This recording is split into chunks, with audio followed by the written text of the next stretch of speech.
very much to our former colleague, former presidential spokesperson, Rely Fajardo. And it's nice to see she hasn't changed a bit from when was the last time we were together? It's 2009, officially. So, how many years ago? 17 years ago? Mga 17 pa rin si Rely.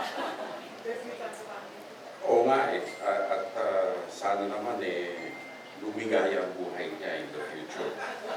And her father was a former colleague in the 11th Congress, the late Congressman Rico Fajardo. And her brother is my godson. Sa kasal, Rely, kailan ba yung naran? To our district governor, an old friend, Bing Carrion, I remember the last time I worked closely with the district governor was a district governor who came from our province of Tarlac. He campaigned for district governor of Northern Luzon, I believe. And he was our bishop, retired Bishop Sidense. And I asked him when he told me that he wanted to seek the position. I said, why? He said, it's part of my mission, spreading my pastoral duties to engage and see how I can do my shepherding mission in a bigger way. So he ran and was successful, and he was elected as a district governor. He's now retired, although we keep in touch. So I think we're in very good company with him too. And our president, Attorney Alessandra Faye Albarico, I mean, with the curriculum vitae that she had, may maternity leave ba yun, ha? I mean, how many kids do you have? Well, I mean, I'm glad you found time. Can you tell us about how you found time and what happened during that time? My colleague in the cabinet, Secretary Eduardo Oban, National Security Advisor, former Chief of Staff of the Armed Forces of the Philippines, and a former commander of the then 5th Fighter Wing in Pasay Air Base. He is an Air Force pilot, because Attorney Albarico mentioned all the branches of service except the Philippine Air Force. So, I needed to mention Secretary Oban as a former Chief of Staff and Air Force Chief of Staff. Undersecretary Benji Acorda of the Philippine Anti-Organized Crime Commission. Roy Trinidad, who although is retired, was called to active duty as a reserve officer to be the AFP spokesperson for the West Philippine Sea. And my co-favorite of certain people, Rear Admiral J. Tariela, is a fellow lightning rod. I'd leave it at that. I'd like also to greet a former colleague, former Congressman Butch Dumbit. Not only him, but his late father was a colleague also, late Congressman Uncle Tom Dumbit. And our Deputy Director General Nestor Jericho, former Marine General also, and the Commandant of the Philippine Marine Corps. Distinguished guests, our Bantay Dagat ambassadors, and Mensa, young future leaders in thought. Pleasant good afternoon to each and every one of you. I'd like to take up on Secretary Oban's earlier talk. My job really is on the national defense side, which is one of the strongest implements of sovereignty that any country has. We are in charge of the national domain, both land or terrestrial domain and the maritime domain, as well as the aerial domain, subsurface domain, and the cybersphere, of course, insofar as the defense establishment is concerned. And under Republic Act 6975, as amended by Republic Act 8551, internal security is the principal responsibility of the armed forces of the Philippines. And internal security ranges from assisting law enforcement agencies in enforcing domestic criminal law to fighting insurgency and counterterrorism. Of course, our principal mission also is to maintain sovereignty and territorial integrity of the Republic of the Philippines in all domains as much as we can. And for this, we have come up with a formula that internal peace and security plus deterrence and external defense posture is equal to the total defense posture of the country. For this, I manage an organization, and I must stress, I manage an organization composed of 5 agencies, the largest of which is the Armed Forces of the Philippines, and of course the most visible. And in such a role, I play the role of a structural manager and a resource manager to assist the Armed Forces of the Philippines to conduct its mission. So a large part of my job is actually managerial. And in our national defense journey, what you see is the operating end of the spear. However, a large part of our job is to ensure that the Armed Forces of the Philippines is properly resourced, schooled, trained, motivated in order to perform both functions, internal peace and security and external defense, with a deterrence for all those who may wish to change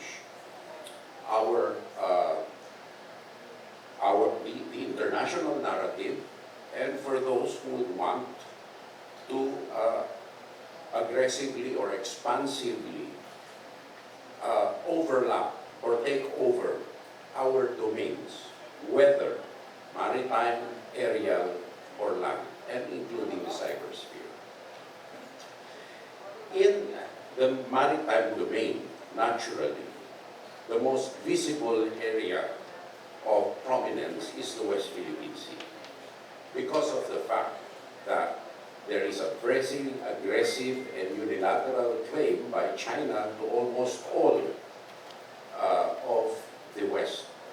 The West Philippine Sea, including the South China Sea. 90% of it, they claim.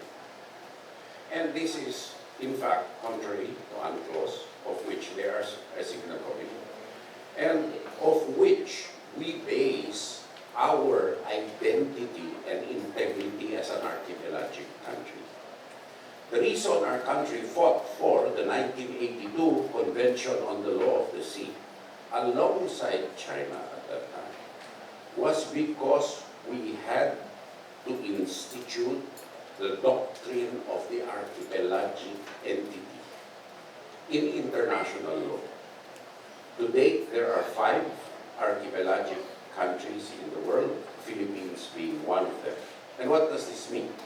This means our national territory is defined to include our internal waters by baselines which we choose and which we connect through straight lines, and whatever is within that, we consider our internal waters. From there, we measure our territorial sea, our contiguous zone, our exclusive economic zone. And lately, there are 2 additions: the Philippine Rise and our filing for our claims in the extended continental shelf. And this was done through processes recognized by UNCLOS.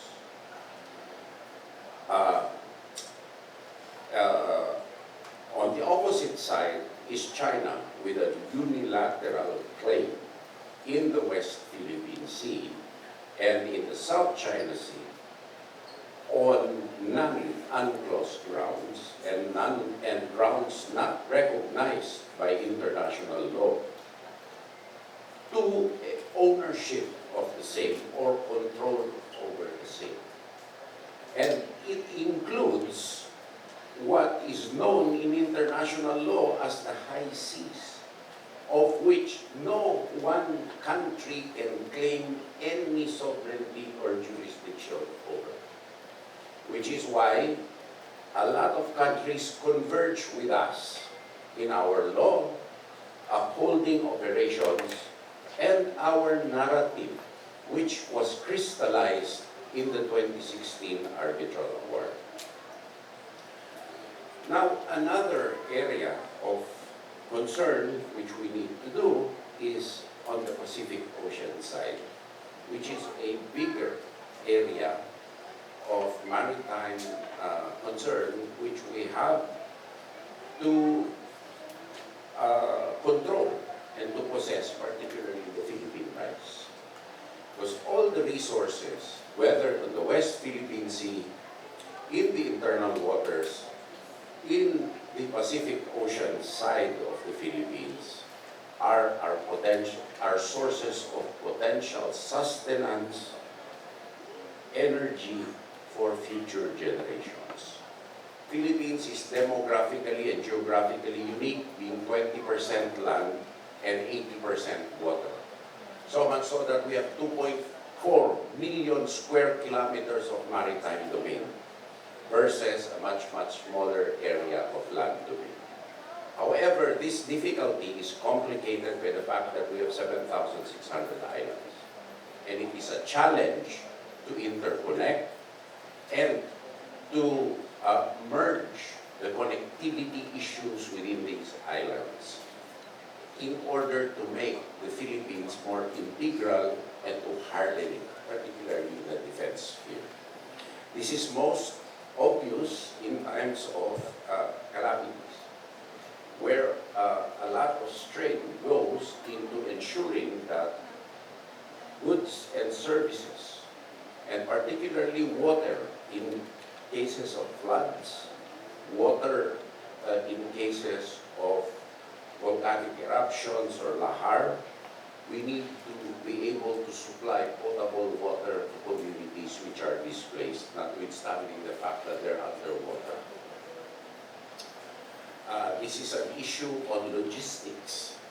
It is a big logistical challenge and exercise for our department in order to support these initiatives, together with the infrastructure which we need to construct, to erect in strategic areas in order for us to complete our mission and to assist other agencies such as the Philippine Coast Guard perform their unique function in the maritime domain.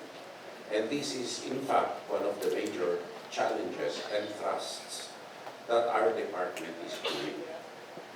Thirdly, in order to enhance our resilience, enhance our deterrent posture, because of the limitations we have on our own indigenous capabilities, we have entered into an aggressive program of defense alliances, principally status of visiting forces agreements with like-minded countries. As of late, there are 2 new additions to our SOGFA partners, being Canada and New Zealand. The SOGFA recently entered into with France is now before the Philippine Senate for approval, concurrence with the ratification by the President. And yesterday, we had the second round of negotiations for a status of visiting forces agreement with the United Kingdom. You can see that these alliances are for shared interests. And what are these interests? That is to secure the maritime domain for the supply chains of like-minded countries who feel threatened by expansionism in their own borders. as far as Australia and New Zealand. And as far as Canada, they feel the threat of, because of China's changing narrative, of trying to change the international order to suit itself. We need to be united, we need to push back, and we need to fight for a proper interpretation of international law, of which it is essential that we do for our country's future survival. Imagine if the archipelagic doctrine was not instituted, then the Republic of the Philippines would be treated as a collection of islands, each one with its own territorial sea, each one with its own exclusive economic zone, and not one whole. That would be really anathema to the Philippine Constitution, Article 1 of the Philippine Constitution, which is primordial in our functions. Of special note too is the fact that, as I said earlier, internal peace and security is a vital component to our national resilience and our national defense posture.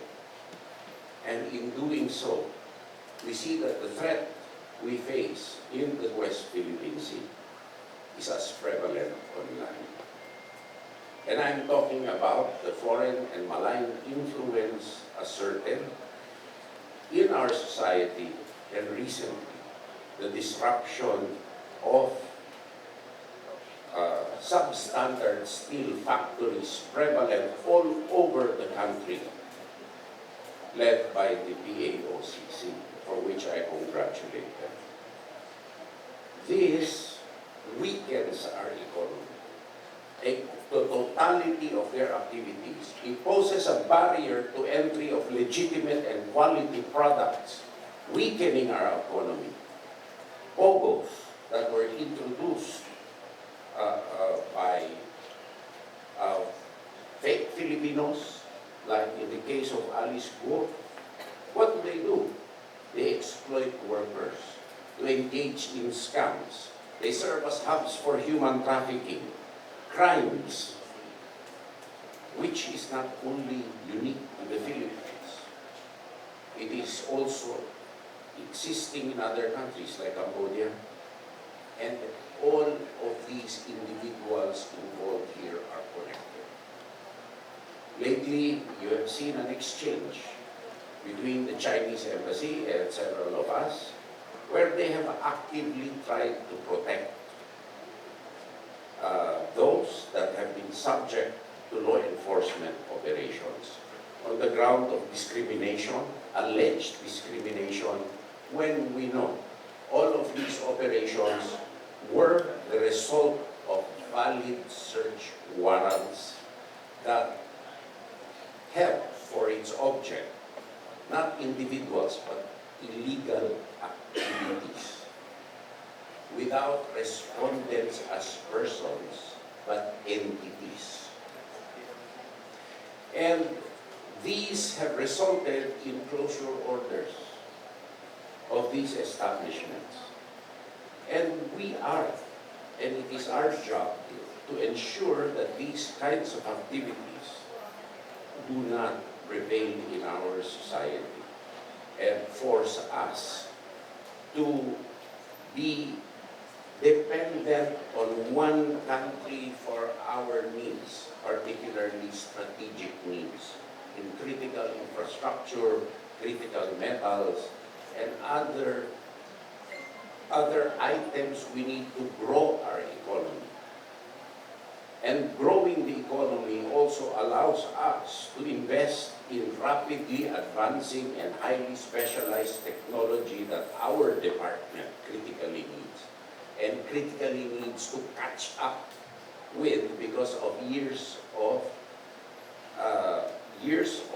not putting in the forefront, for one reason or the other, no blame put here, of the need to be assertive, forward, and progressive in securing our domains in whatever form.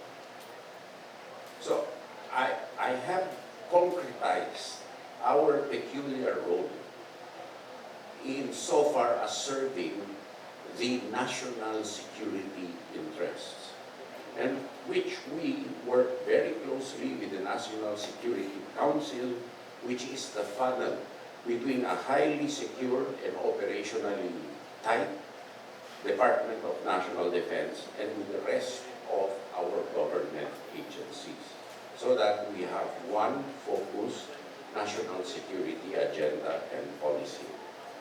Now, for our youth ambassadors, may I request that although the target now is the West Philippine Sea, you have to look at this as a result of a major focus.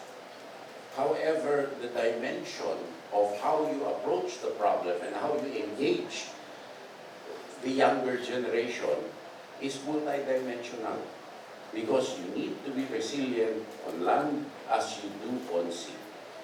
And it's really important to set the narratives in your educational institutions and in your educational journeys. And might I say too, that the reason the Philippines is unique when compared to our ASEAN neighbors is we are the only ASEAN country that has a South China Sea maritime border and a Pacific Ocean maritime border. We are the only ones. And we are the country that has the highest amount of square kilometrage that forms a barrier between China and the Pacific Ocean. We are the only one. No other ASEAN country has that. And we have seen clearly Chinese ambitions to expand its power in the Pacific Ocean, which is why they launched a ballistic missile which landed in the South Pacific. And they have been operating off the coast of Australia and New Zealand. For what other purpose? So, I segue back to our youth ambassadors. I think that it must be real, and you must be convinced that what you're doing is important. And to me, the best way really that you will own what you're doing is to see how crowded we are here already on land. Where will you get the fuel to feed yourselves in the future, to run your gadgets in the future, if you do not have the resources under this? And as the population grows, it will be a race for space, just like forming a line in a store. Whoever comes first is first served. Same way here. As populations expand in the world, as resources grow more scarce, as needs grow more scarce, there is a temptation to expand. And that we cannot allow for your sake in the future. And as a lesson, maybe for us, when we were your age, population was only 40 million, insofar as I'm concerned. Now we're 120. And that was just a few years ago. So you cannot stop the growth of human beings, the growth of society. Can't stop evolution. But what you can stop is somebody else taking what should be yours to support yourself and giving it to somebody else. And to me, that's how best you should frame the problem set in front of you. So I'll stop there, and I hope I have given some contributions to our talks today. Thank you very much for convening this session today. Congratulations. And mabuhay po tayong lahat. But appropriately, Thank you very